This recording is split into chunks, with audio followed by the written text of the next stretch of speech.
হয়েছে আমির হামজা বিসিসি ভাষায় অপমানে অপদস্থ করেছে, তার বিনিময়ে আমরা এই মিছিল আজ বের করেছি যাতে তার আইনগতভাবে শাস্তি হয়, আর সে পরবর্তীবারে আমির হামজা যাতে আর অপমানি না করার সুযোগ পায়।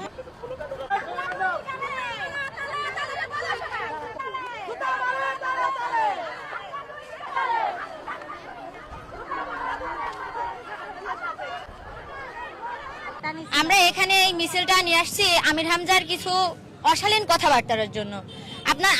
আপনারা আমরা সবাই দেখেছি, উনি আমাদের হচ্ছে তারেক জিয়া, যিনি আমাদের হচ্ছে বিএনপির প্রধান নেতা আছেন, ওনার বড় ভাই যিনি, ওনাকে নিয়ে কত খারাপ মন্তব্য করেছেন, ছোট ভাই, তো ওনাকে নিয়ে কত একটা খারাপ মন্তব্য করেছেন, ওটার আমি মুখে আনতে চাচ্ছি না।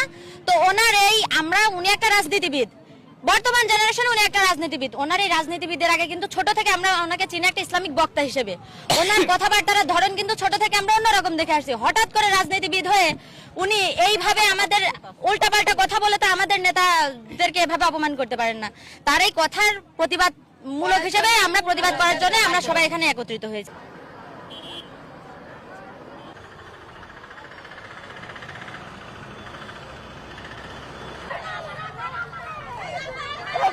এখানে আইসি হচ্ছে আমির হামজার জন্য।